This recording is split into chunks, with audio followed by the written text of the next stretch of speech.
Kriminal bersenjata kembali melakukan penembakan terhadap warga sipil di Kabupaten Intan Jaya, Papua. Dalam penembakan tersebut, 1 orang warga terluka.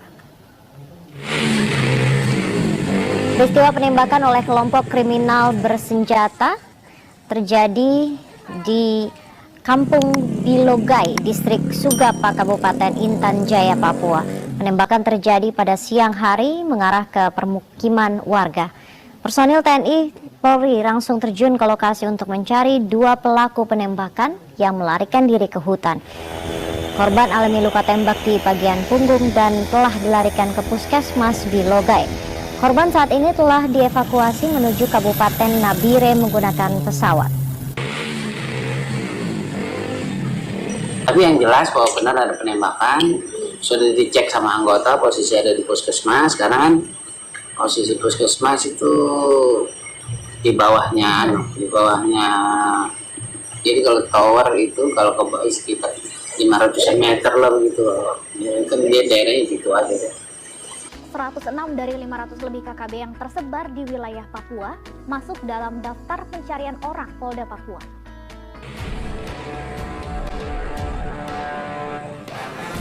Berdasarkan keterangan saksi, penembakan diduga dilakukan oleh KKB yang berjumlah 2 orang.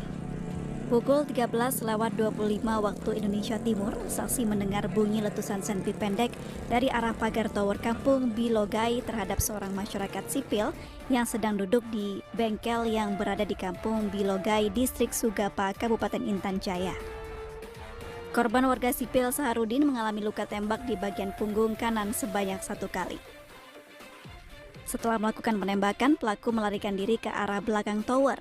Saksi kemudian melaporkan kejadian tersebut ke aparat keamanan. Korban yang terkena tembakan dilarikan ke Puskesmas Bilogai dan beruntung korban masih dalam kondisi sadar. Korban saat ini telah dievakuasi menuju Kabupaten Nabire untuk mendapatkan perawatan medis lebih lanjut.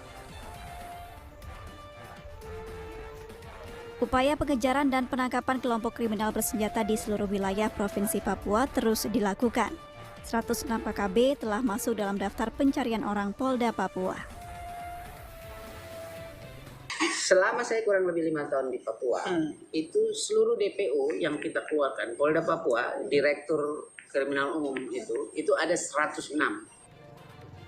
Sejak 5 tahun terakhir, Polda Papua menangani 40-50 perkara kasus KKB. Sebelumnya menggunakan strategi penegakan hukum soft approach.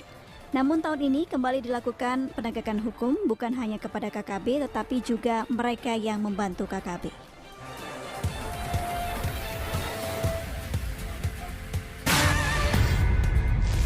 Kelompok kriminal bersenjata atau KKB menyerang rombongan polisi yang melintas di Kepulauan Yapen, Papua pada Selasa 13 Desember kemarin. Sempat terjadi baku tembak antara rombongan polisi dan anggota KKB yang memakai pakaian loreng. Video baku tembak itu beredar di sosial media. Video tersebut direkam oleh aparat polisi. Awalnya rombongan 3 mobil itu berhenti tapi mereka tampak siaga di balik mobil. Hingga terjadi aksi baku tembak dengan anggota KKB yang diduga berada di balik pepohonan. Beberapa menit baku tembak, aparat polisi mundur meninggalkan kendaraan di TKP. Akibatnya mobil tersebut dibakar. Beruntungnya tak ada anggota Polri yang terluka dalam serangan itu.